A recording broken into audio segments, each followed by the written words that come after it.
বদলেনবাসী ৰাইজৰ হয়তো বহুত মনৰ কথা যোৱা সময়ত আমি বুজিব পৰা নাই বা ক'বাত নহয় ক'বাত কিবা এটা ৰৈ গৈছে যাৰ কাৰণে আজি আমাৰ ফালে যিটো মেণ্ডেট আশা কৰা ধৰণে নহ'ল UPPL দল হিচাপে যোৱা 5টা বছৰত প্ৰথমবাৰ আমি চৰকাৰলৈ আহিছিলোঁ আৰু সেই 5টা বছৰত আমি শান্তি সম্প্ৰীতি নিৰাপত্তা আৰু সমন্বয়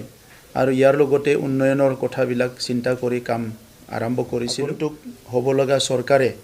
বদলেনবাসী ৰাইজৰ কাৰণে বহুতখিনি কাম কৰিব পাৰিব আগন্তুক হ'বলগীয়া যিটো চৰকাৰ নতুন চৰকাৰ বদলেনবাসী ৰাইজৰ স্বাৰ্থত যেতিয়াই কিবা এটা তেনেকা ইস্যু আহে বা বিষয় আহে সেই চৰকাৰখনক আমি সমৰ্থন কৰি যাম আৰু বিশেষভাৱে 2020 চনত আমাৰ বদলেন শান্তি চুক্তি হ'ল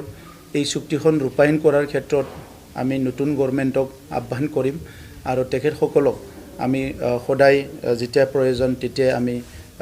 চুক্তি ৰূপায়ণৰ ক্ষেত্ৰতো আমি সদায় তেখেতসকলৰ লগত থিয় দিম মই প্ৰথমতে আপোনালোকক ধন্যবাদ জনাইছোঁ আজি আমাৰ UPPL দলৰ তৰফৰ পৰা আমাৰ তামুলপুৰৰ UPPL দলৰ জিলা কাৰ্যালয়ত আমি সংবাদ মাধ্যমৰ যোগেদি আমাৰ দলীয় কথাখিনি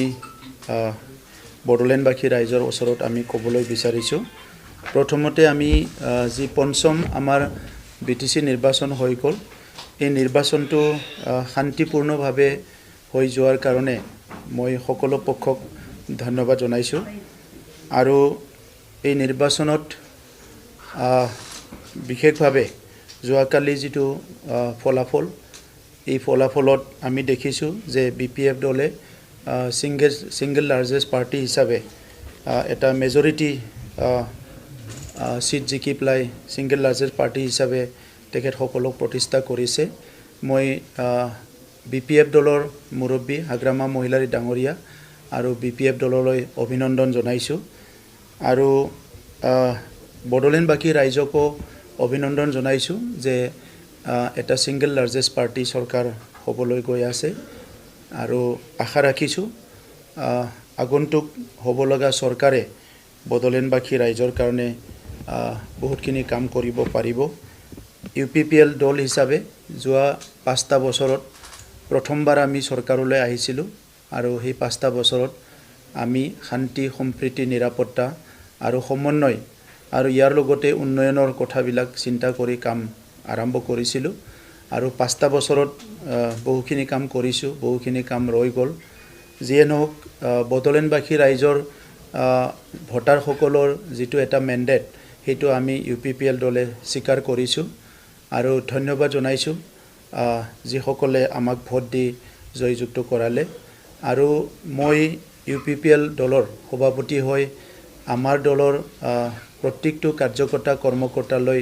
ধন্যবাদ জনাইছোঁ তেখেতসকলে খুব শৃংখলা পদ্ধতিৰে খুব ডিসিপ্লিনৰ মাজেৰে যোৱা নিৰ্বাচনত নিৰ্বাচনী প্ৰচাৰ চলাইছে আমাৰ 40 জন প্ৰাৰ্থী খুব সুন্দৰকৈ নিৰ্বাচনী প্ৰচাৰত অংশগ্ৰহণ কৰিছে বদলেনবাসী ৰাইজৰ হয়তো বহুত মনৰ কথা যোৱা সময়ত আমি বুজিব পৰা নাই বা ক'বাত নহয় ক'বাত কিবা এটা ৰৈ গৈছে যাৰ কাৰণে আজি আমাৰ ফালে যিটো মেণ্ডেট আশা কৰা ধৰণে নহ'ল কিন্তু যিটো আহিছে সেইটো আমি একচেপ্ট কৰিছোঁ আৰু UPPL দলে যেহেতু বদলেণ্ডৰ 35 লাখ জনসাধাৰণৰ কাৰণে জন্ম পোৱা দল অনাগত দিনত আমাৰ কথাবিলাক আমি সংশোধনী কৰি আমাৰ যি লক্ষ্য আৰু উদ্দেশ্য আছে সেইটো আগত ৰাখি আমি কাম কৰি যাম আৰু আগন্তুক হ'বলগীয়া যিটো চৰকাৰ নতুন চৰকাৰ বদলেনবাসী ৰাইজৰ স্বাৰ্থত যেতিয়াই কিবা এটা তেনেকা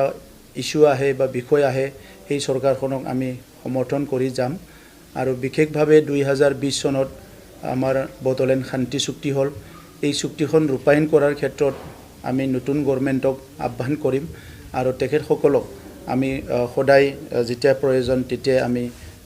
চুক্তি ৰূপায়ণৰ ক্ষেত্ৰতো আমি সদায় তেখেতসকলৰ লগত থিয় দিম আৰু কেন্দ্ৰীয় চৰকাৰ ৰাজ্য চৰকাৰক আহ্বান জনাম যে বদলেন চুক্তিখনৰ বাকি থকা দফাখিনি অতি শীঘ্ৰে যাতে ৰূপায়ণ কৰে আৰু বদলেন অঞ্চলত UPPL দল যি উদ্দেশ্য লক্ষ্য লৈ পেলাই জন্ম হৈছে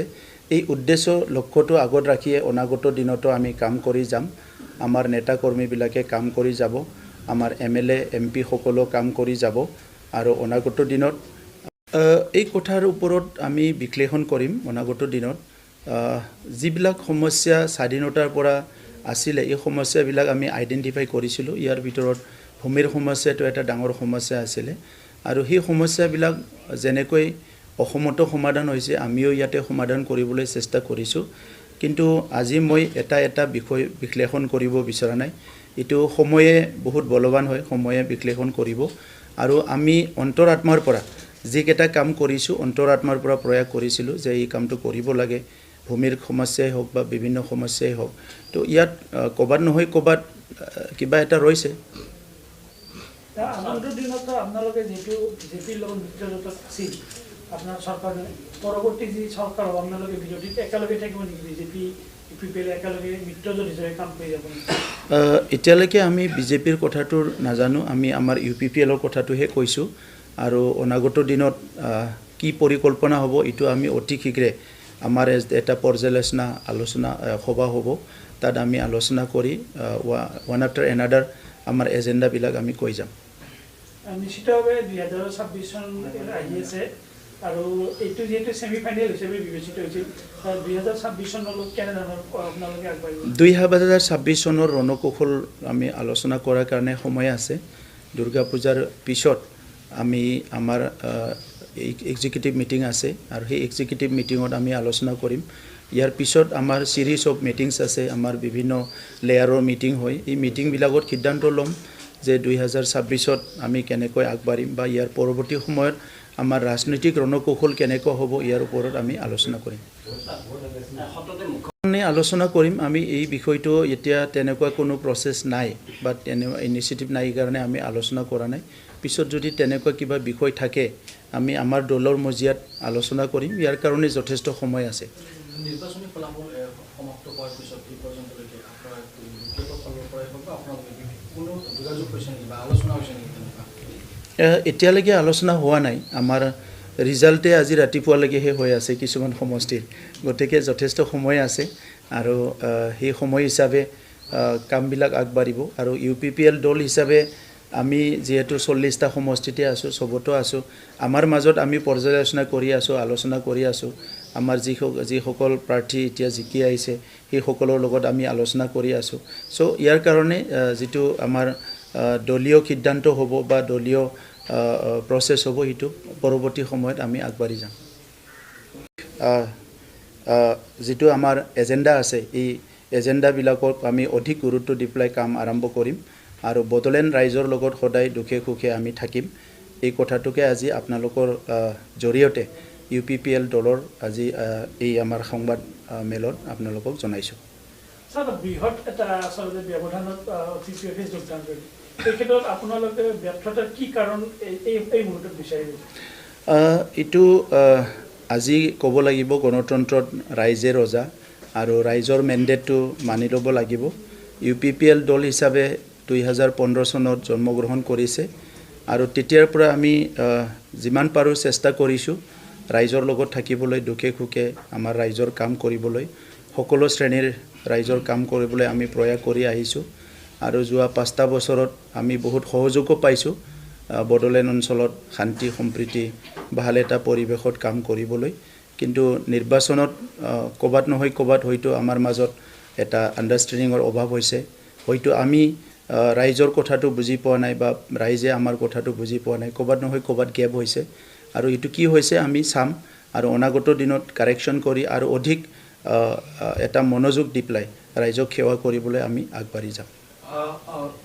আপুনি দীৰ্ঘদিন ধৰি সংগঠনৰ সৈতে জড়িত আছে ছাত্ৰ সংগঠন তাৰপিছত ৰাজনৈতিক পথাৰত কৰি দিলে তথাপিও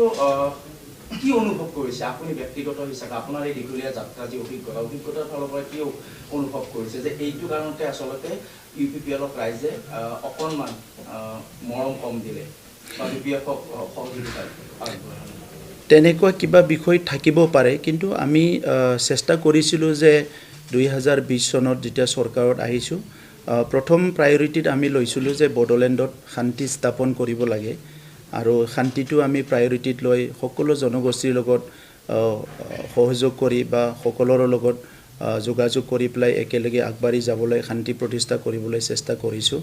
আৰু এই কামখিনিত আমি অধিক গুৰুত্ব দিছোঁ কাৰণ 30-40টা বছৰ পৰিৱেশটো বেয়া আছিলে ছেকেণ্ড আছিলে নিৰাপত্তাৰ কথা এটা সময়ত বড়োলেণ্ড বুলি ক'লে অলপ নিৰাপত্তাহীনতাত চবে ভোগে তেনেকুৱা চবৰে মুখে মুখে কথাটো আছিলে সেইকাৰণে আমি চেষ্টা কৰিছোঁ যে আমাৰ সময়ত কোনো এটা অঞ্চলত কোনো এটা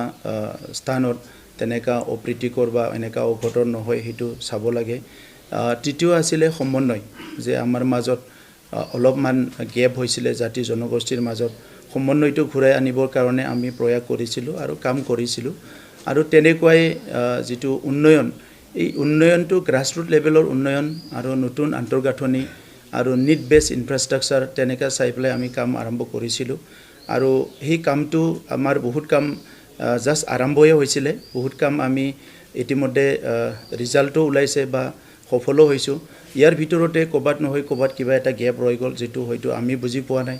বা জনগণে বুজি পোৱা নাই ক'বাত নহয় ক'বাত এটা গেপ ৰৈ গৈছে